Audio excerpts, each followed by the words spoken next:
Her true story from California. My son texted, "You won't be joining us. My wife prefers to keep it only her family. After I paid for the whole vacation, so I froze the travel fund before takeoff. They boarded the plane." The card didn't. "You should understand your place. My wife prefers to keep the vacation just for her family. You've already done your part by paying." That was the text my son sent me at exactly 11:02 p.m.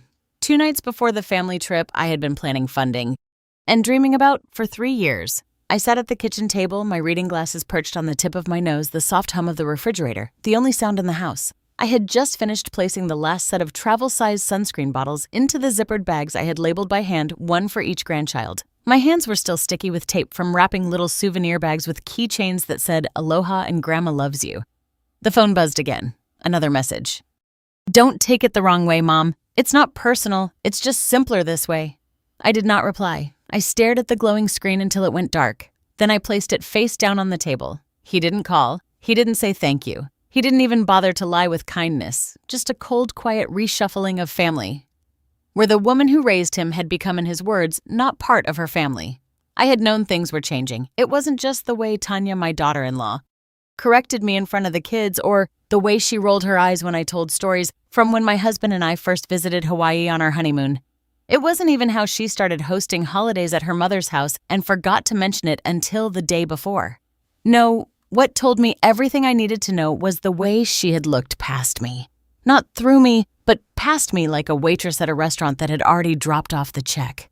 Still, I never thought Nathan would go along with it. He had once written me Mother's Day cards that made me cry. He used to bring me pink tulips every March, even when he moved out of state. When he was a boy, he told his teachers I was his best friend. I kept the picture he drew in 2nd grade, the one where I had a cape and the caption said, "My mom saves the day." Apparently, I was no longer part of that story. I looked at the small duffel bag I had packed for myself. Inside were 2 sundresses I hadn't worn in years, a photo of my late husband I planned to place on the dinner table during our night at the beach, and a small box of matches for the candle I wanted us all to light in his memory. The candle was lavender, his favorite scent. I had imagined us standing on the sand barefoot as the sun dipped into the ocean. I imagined my grandson holding my hand asking, "Did Grandpa love the beach too?" And I would say he loved it enough to bring me here before we could afford it. He loved it more because he shared it with me. But that wouldn't happen now because I wasn't invited. I had paid for the beachfront villa. I had booked the flights. I had organized the airport transfers, the luau tickets, the snorkeling lessons, the breakfast baskets. I had spent hours on the phone with a travel agent, making sure the beds were soft enough for the kids, the walkways flat enough for Tanya's mother's bad knee. And now I was a line item that had been crossed off the ATM, that wired the funds, and then quietly disappeared. I sat in the kitchen a long while. The clock ticked toward midnight. The house was dark around me, but I didn't turn on the light. I let the dim glow of the under-cabinet bulbs cast long shadows over the counters I had scrubbed earlier that evening. For a moment, I felt shame, not anger, not even sadness, just shame. The quiet, aching kind that makes you feel like a fool for hoping. I thought about calling him. I even picked up the phone. But what would I say? "That hurts. He knew that you've changed. Of course he had. Please let me come." I couldn't beg. Not after all I had given. I set the phone back down. Instead, I got up, walked slowly to my desk in the den, and turned on my old laptop. The screen blinked awake, sluggish but familiar. I clicked open the folder labeled Hawaii Travel Fund. There it was. The total I had been building towards since the day I retired, $21,763.84. It had started with $10 bills tucked away in envelopes. Then I began selling old furniture, then tutoring English online at night. Every dollar had gone into this trip. I had set up a travel fund account, linked the payments for the villa, the airline tickets, the services. I had also set up all the cards to pull from one primary source mine because I trusted them, because I thought trust was something I had earned. The cursor blinked. I hovered over the button that said Freeze Account. A simple click would pause all payments. A phone call to the travel agency would halt everything. I didn't click. Not yet. Instead, I opened a blank document and I started typing something else. Not a response to Nathan, not a plea, a list. A new list of names, women from the church who hadn't left the state in 20 years. My friend Carol, whose son hadn't spoken to her since she got cancer. Louise, who buried her husband last fall and still brought his photo to Bible study. Frances, who helped raise her grandkids but wasn't invited to their graduations. Beverly, who told me last month that no one had ever taken a picture of her on the beach. I saved the file. Then I went back to the bank page. I clicked freeze. A small box popped up. Are you sure you want to pause all linked transactions? I clicked yes. Another message. All linked cards will be disabled immediately. Yes. Then I sat back, closed the laptop, and took a deep breath. I picked up the souvenir bag I had made for my youngest grandson. I took out the keychain and placed it on the table. Then I unwrapped the others, one by one. And for the first time in 3 years, I let myself imagine a different kind of trip. One where I was not unwanted, not a burden, not a footnote, but a host. And I smiled. Not out of revenge, but out of something stronger clarity. It started with a jar. An old mason jar I kept behind the flower in the kitchen cabinet. I called it the dream jar, though nobody knew that but me. Every time I skipped buying something small, a bottle of vitamins, a movie rental, a new pair of house shoes, I'd take that money in cash and slip it into the jar. It wasn't much at first. $5 here, the welk there, but over time it grew quietly like hope tends to do. 3 years I saved.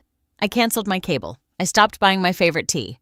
I tutored students online for extra income, even when my joints ached and my eyes burned. I turned the heat down at night and wore double socks. I declined invitations to lunch, telling friends I had a tight month. They didn't know I was putting every dime into that jar. For what? For a memory. For one last beautiful moment as a family. Hawaii wasn't just a destination, it was a symbol. James and I had gone there for our honeymoon. We were just 24, barely married, broke as could be. We shared a single suitcase and split sandwiches at lunchtime. He got sunburned so badly on the second day, he wore a bedsheet like a cape for the rest of the week. We laughed more than we ever would again. After he died, I made a quiet promise to myself. I'd take the family there. I'd let the grandkids see what he saw. Let Nathan feel the sand his father once walked. Maybe it would reconnect us. Maybe it would remind him of where he came from, of who loved him first. So I planned. I researched villas that could house all 9 of us. I called the travel agent a dozen times to ask about bed arrangements, dietary needs, and wheelchair access for Tanya's mother. I ordered custom t-shirts with everyone's name and the words, "Family is Forever 2023" printed across the front. I chose a beachfront home with a fire pit. I imagined us sitting around it lighting candles one by one, each of us saying a word to describe James. I would bring his photo, the one of him laughing with his head thrown back, sun in his hair, and I'd hold it while we all said something good. I imagined silence, then tears, then laughter, but mostly I imagined being seen, being thanked, being held. None of that happened because somewhere along the way, I stopped being part of the picture. I don't mean just the metaphorical one. I mean literally. I noticed it slowly. Fewer group photos. When they posed at Thanksgiving, Tanya would say, "Let's do one of just the kids." And then let's do one with just our family unit. And by the time they were done, there wasn't time for one with me. At Christmas, they all wore matching sweaters, red with white trees. Mine was blue. I didn't even know there was a plan. Nathan would brush it off. "Oh, you're not into that stuff, Mom." But I was. I just wasn't asked. Tanya took over birthdays. She hosted everything at her mother's place. I was invited, but I felt like a guest. Once she told someone, "Nathan's mom is here too." As if I'd wandered in uninvited, and always she smiled like she didn't mean harm, but harm doesn't always come with raised voices. Sometimes it comes with exclusion, with omission, with being the one left out of every photo, every story, every seat at the table. But still, I planned. I held on because this trip was going to bring us back together. Because once we were all under that Hawaiian sky with waves whispering against the shore and children squealing in the sand, maybe love would be enough to remind them. That was the story I told myself.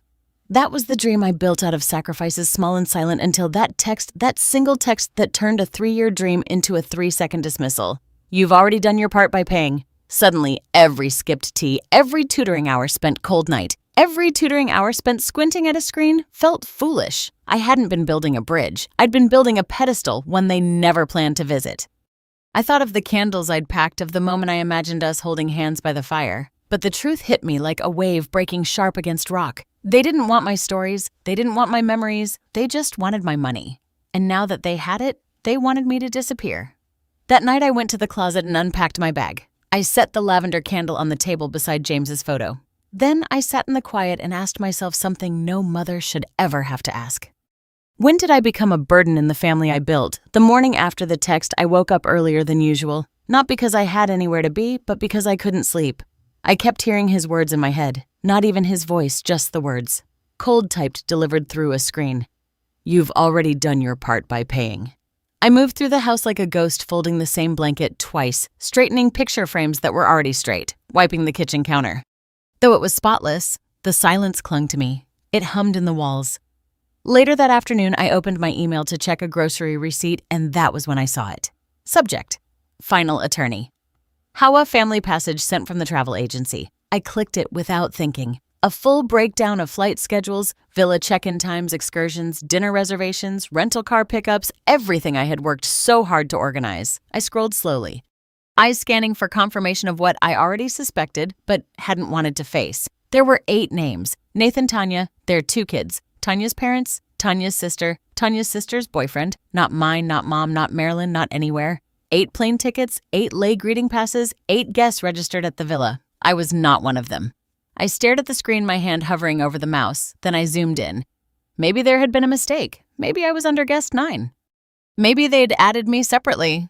Maybe. But there were no other attachments. No side bookings, no separate confirmation, just 8. I sat there for a long moment. Then I closed the laptop gently like it might break if I moved too fast. That evening, Tanya called. Not Nathan. Tanya, her voice was overly cheerful. We're just wrapping up packing, she chirped. I hope everything's set on your end money-wise. I think the final payment hits tomorrow, right? I didn't answer right away. Then I asked softly, is there anything you need me to bring? A pause, a sharp, awkward silence. Bring, she echoed. Oh, no, you don't need to bring anything. I pushed gently, just wondering if I should pack any games for the kids or snacks for the flight. I know sometimes they get motion sick. She cut me off, still smiling, but with steel in her voice now. Marilyn, we've got it all handled. You really don't need to worry. In fact, we were thinking it might be best if you took this trip to rest. Stay home. Focus on you. She didn't say it with malice, but the finality was there. They had planned the whole thing with me excluded and were now pretending it was for my own good. After the call ended, I stood in my kitchen, staring out the window at the bird bath James had installed 20 years ago. The water was still not a ripple, just like me. Not angry, not shocked, just still. I walked to the closet, pulled down the small fireproof lockbox, and opened it. Inside were the documents I'd kept since opening the travel fund. The account I created. The account I funded. The account linked to every single booking. I flipped through the forms. There it was in bold letters. Account holder Marilyn Rose Monroe. Authorized users. None. No cosigners, no shared ownership, no alternate access. I sat down and opened my banking app. There it was. Travel fund. $21,763.84. 84 cents. Status active linked cards, 6 primary billing owner me. That's when I started thinking about how easily they had erased me. How confidently how they had spent my generosity like it was their right and discarded my presence like it was a burden. I was never meant to go. They just needed the money. It had never been our vacation. It was a transaction. And I had been the bank. But the thing about banks is they can close. I did not make any decisions that night. Instead, I turned off the phone, made myself a cup of peppermint tea, and sat with it. I let myself feel it fully. Not just the insult, but the clarity. They did not forget me. They omitted me. And worse, they assumed I would be too passive, too old, too grateful for crumbs to notice. They thought I'd stay in the shadows and smile anyway. They forgot who raised them. I closed the app, and for the first time in months, I slept through the night. I didn't yell. I didn't cry. I didn't call anyone to announce what I'd discovered. No dramatic phone calls, no explosive accusations. I simply made tea, sat in the chair James used to call the lookout, and stared out the window while my laptop blinked awake beside me. The house was still. No TV, no radio, just the wind tapping against the pane and the occasional hum of the fridge. And in that silence, something inside me settled. Not like calm, but like stone. I was no longer confused. I was no longer waiting for an apology. I was planning. I opened the banking application and scrolled to the travel fund section. My name was still at the top. Account owner. I checked the linked cards, 6 in total. 1 for the resort, 1 for the car rental company, 1 for the airline, 3 for incidentals, food excursions, entertainment, all set to auto-draw from the same source, my fund. I clicked the settings tab. There it was. Transaction lock freeze mode. I hovered over the toggle. A small note beneath it read, activate this setting to pause all outgoing charges from this account. Linked cards will be disabled. No new charges can be authorized without account owner verification. 1 click. That was all it would take. But I didn't click it yet. Instead, I opened another tab, the one for my calendar. I marked the departure day with a red circle. They were scheduled to leave LAX at 10:45 a.m. local time. If they arrived 2 hours early for check-in, that meant I'd want the freeze to begin at around 8:15 a.m. IM. Just as they queued up at the gate, confident everything had been paid for, that would be the moment the card stopped working. But only if I told them not to. Only if I held the silence long enough. Still, I didn't press the button. Not yet. Because once you decide to stop playing the role people assign you, the good mother, the generous grandmother, the smiling supporter who never asks for anything back, there's no returning to that mask. And I wanted to be sure. So, I gave them one last chance, just one. I sent a message to Nathan. Simple, soft, me. Let me know if you'd like any help with the kids' bags or snacks before the trip. I can bring some extra motion sickness bands for Olivia. No reply.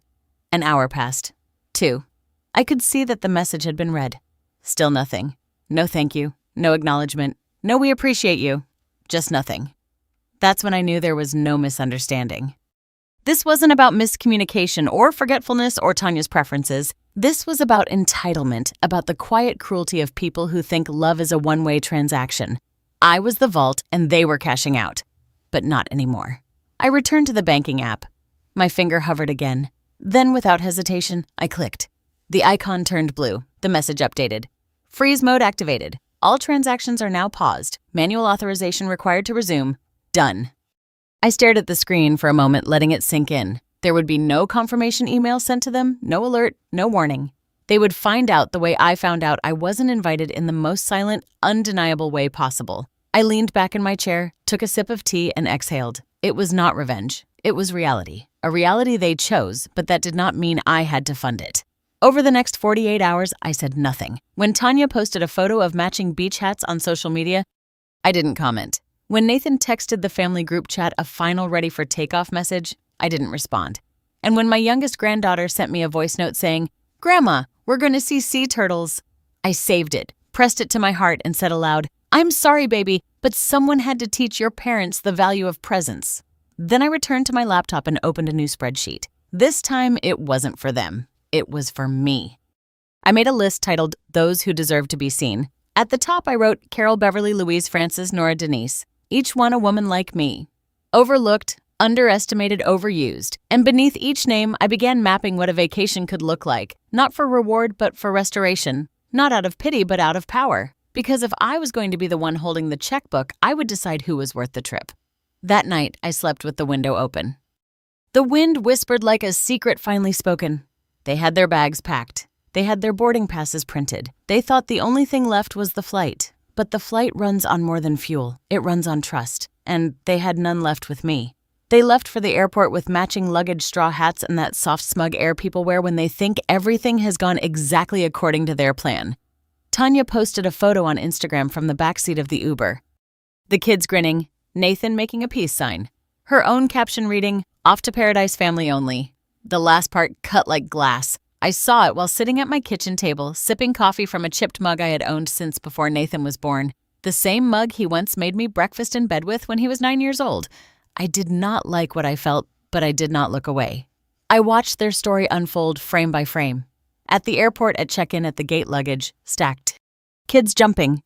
Tanya's mother posed beside the airline sign like it was a red carpet. 8 smiles, no seat for me. Then the message came in.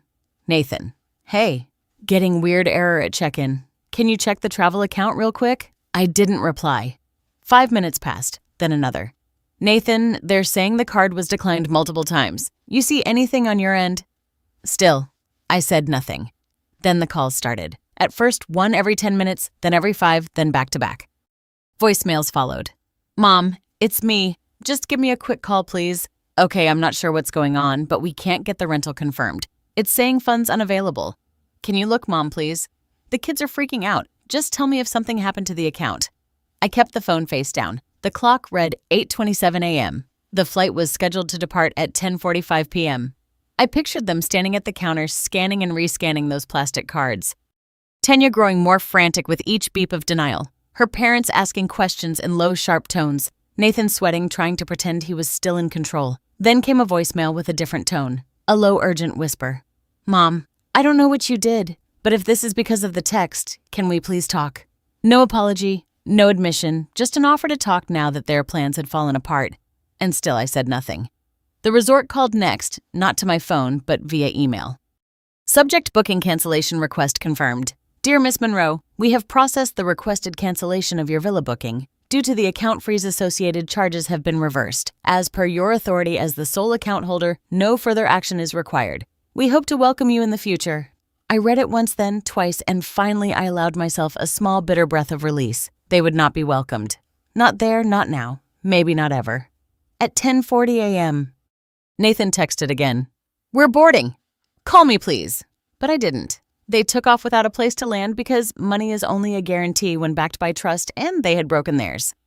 By noon, I had over 50 missed calls from Nathan from Tanya, even from her mother. I didn't listen to any more voicemails. I went for a walk instead. The air was warm. Birds chirped. A neighbor waved and asked if I was heading anywhere for spring break. I smiled and said, not yet, but soon. And when I returned, the phone had finally stopped ringing. Instead, there was one new message. Nathan, look, if this was about what we said, maybe we messed up. Okay, I don't know. Things got twisted, but the kids are here. They're excited. We can still fix this. Please just unlock the account. I promise we'll talk everything through when we get back. I stared at the screen. They wanted the vacation and postponed the apology. They wanted forgiveness without confession. They wanted me to fund their joy while they exiled mine. So, no, I did not unlock the account. I did not answer the message, and I did not explain myself because I owed them nothing, because sometimes silence is the only reply strong enough to be heard. The refund arrived 2 days after their flight. It came in small notifications one by one. First the resort, then the rental car company, the airline taxes and fees, the tour packages, the private chef deposit, the lays, the luau. The snorkeling excursion, all returned, all reversed, all mine again. My travel fund account, once drained by love, was full again. But this time, love would not be blind. This time, I would spend it differently. Not for appearances, not for people who viewed me as a wallet with wrinkles.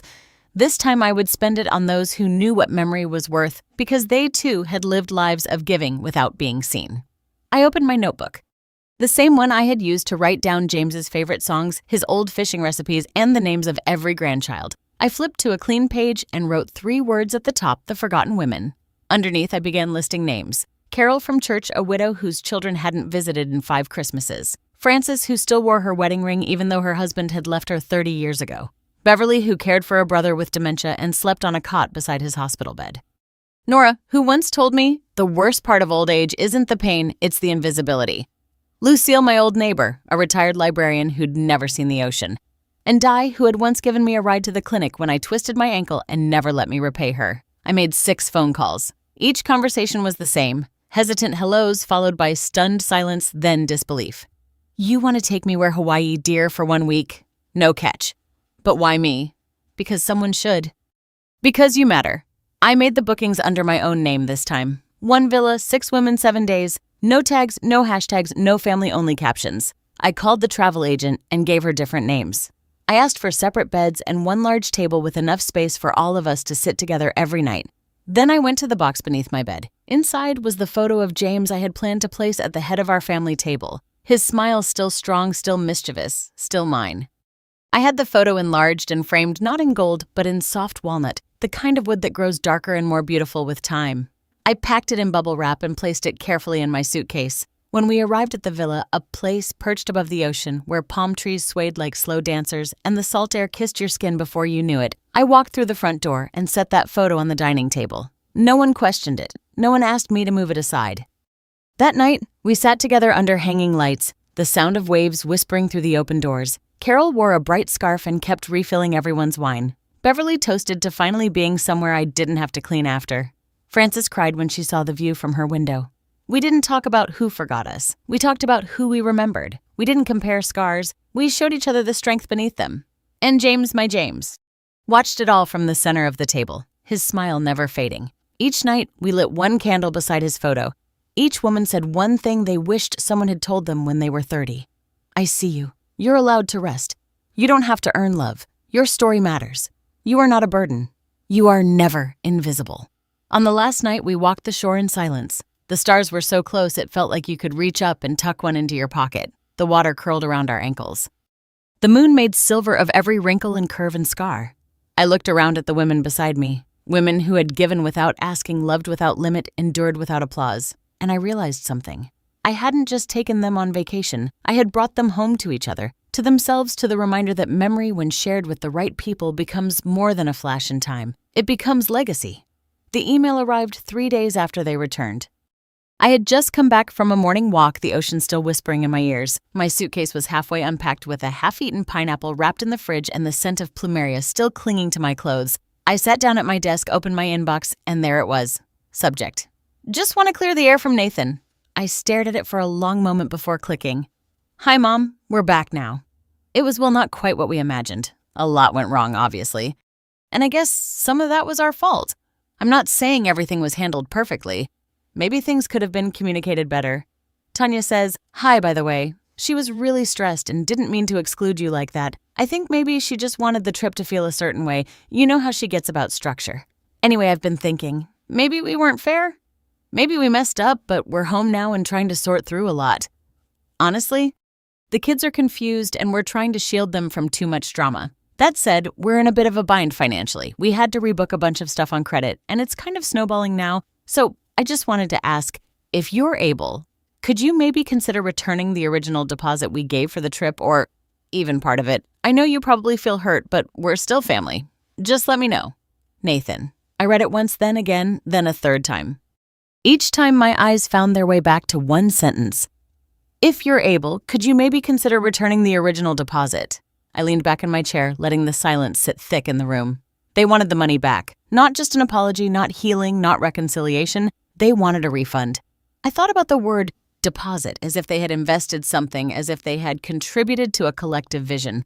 But they hadn't deposited anything but assumption. Assumption that I would pay, that I would remain silent, that I would feel grateful to be included even on the outskirts. I clicked the sent items folder and found the original transaction. Every payment had come from my name, my account, my sacrifice. There had been no shared fund, no co-signed contribution, just me. They were asking me to give them my money to cover the cost of their choices. It would have almost been funny if it weren't so familiar, because that's what mothers do, right? Pay the bill and swallow the insult. Hold the pain and hand over the blessing, get erased from the photo, but still by the frame. I closed my eyes and pictured the dining table in Hawaii. 6 women laughing, clinking glasses, passing bread. James smiling from the center in his walnut frame. No demands, no expectations, just presence, just peace. Then I thought of Nathan's email. The absence of any real apology, the presence of excuses, the convenient inclusion of Tanya's stress. And the vague suggestion that I should just understand. But understanding doesn't mean surrender. And love without respect is not love at all. I reopened the email, hovered over the reply button, then closed it again. There was nothing I needed to say. Because if you need to explain why you won't refund betrayal, the person asking never deserved an explanation in the first place. I folded the laptop shut and went to the kitchen. I poured a glass of iced tea and looked out the window. A bird dipped low across the yard, brushing past the wind chime James had bought on our 35th anniversary. It sang a note as light as memory, and I smiled. I may not have received a true apology, but I no longer needed one because I had something better. I had clarity, and I had kept what was mine. I sat on the beach toes, buried in the warm, forgiving sand, watching the tide roll in like breath itself. The sky was the kind of pink that only appears in postcards or memories you swore you'd forgotten. Behind me, the villa glowed with the sounds of women laughing, not loudly, not for show, but in that low, full way that comes from somewhere deep, from someplace healing. Frances was telling a story about the time she took the wrong bus and ended up 3 towns away from her wedding rehearsal. Carol was trying to teach Beverly how to hula with a flower tucked behind one ear. Doey was singing an old lullaby under her breath, and Sweet Nora was writing a postcard to herself, addressed to the home she said no one had written to in over a decade. I watched them and thought, this is what family looks like when no one's trying to impress each other. Just presence, just joy, just permission to be.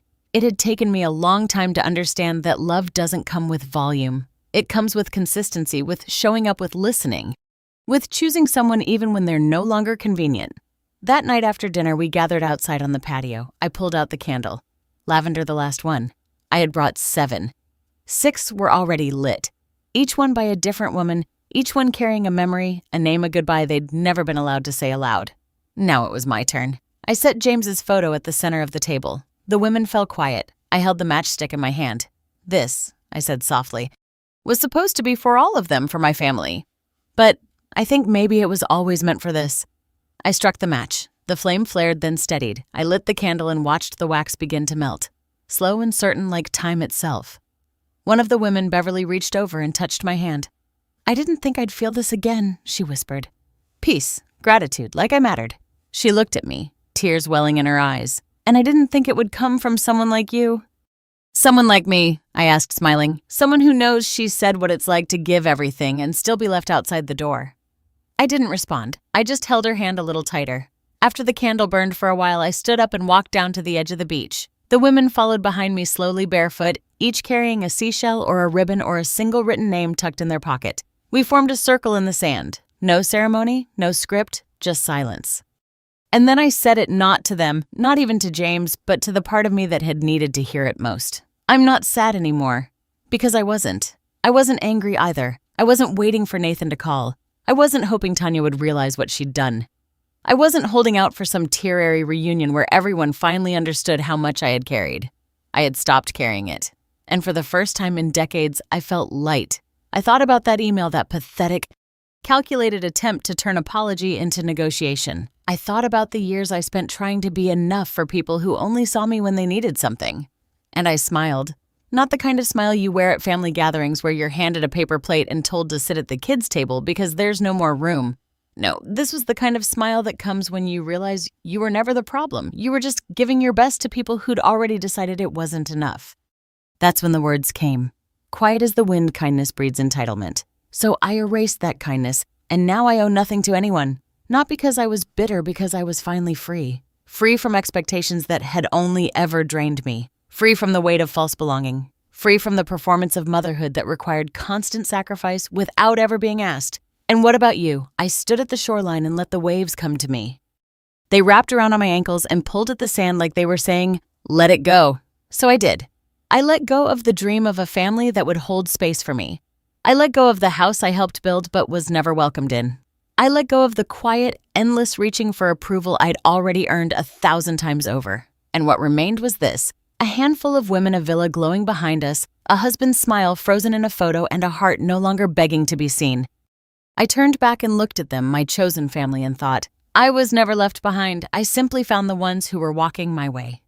If this story touched something deep in you, if you've ever poured your heart into a family that forgot you, if you've ever been erased and had to write yourself back in, then you belong here. This is Grandma True Stories, where silence becomes strength and memory becomes power. We tell the stories no one else dares to. Of mothers discarded. Of women who endured, of legacies rebuilt not with noise, but with truth.